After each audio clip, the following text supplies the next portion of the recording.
अप्रैल 1979 में जमशेदपुर में सांप्रदायिक दंगे हुए जिसमें दर्जनों लोग मारे गए।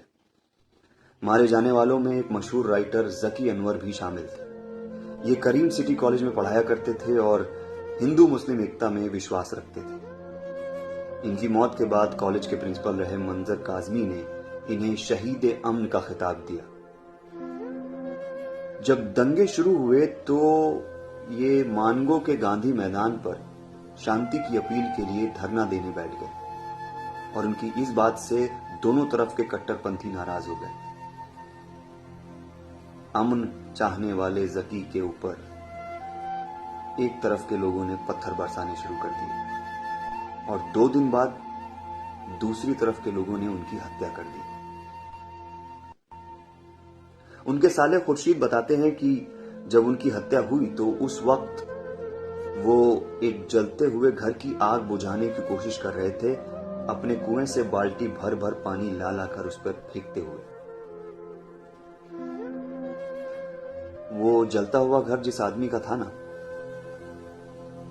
वो भी उनकी हत्या करने वालों में शामिल था। जकी साहब ने मरने से 1 रात पहले एक कहानी लिखी थी और सुबह लोगों को सुनाई और दोपहर तक मार दिए गए। 500 से ज्यादा कहानियां, 250 से ज्यादा उपन्यास और रेडियो के लिए 100 नाटक लिखने वाले जकी अनवर ने जब ये कहानी सुनाई तो ये कहकर सुनाई कि उन्होंने अपनी जिंदगी में इससे बेहतर कोई काम नहीं किया है, कोई चीज नहीं लिखी है। कहानी जिस डायरी पर लिखी थी वो तो दंगों की आग में जल गई। उसका बस एक अधजला पन्ना बचा रह गया जिस पर कहानी का एक छोटा सा टुकड़ा लिखा हुआ था। हजरत ईसा को सलीब पर लटका दिया गया है, कीले ठोकी जा रही हैं, खट खट खट।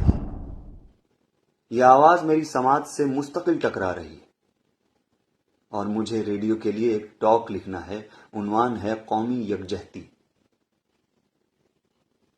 मैं अपने पैड पर बस इतना ही लिख पाया हूं, कौमी यकजहती की दूसरी कील ठोकी जाने लगी। फिर वही आवाज, खट खट खट। Follow us to know more about Jamshedpur's forgotten history.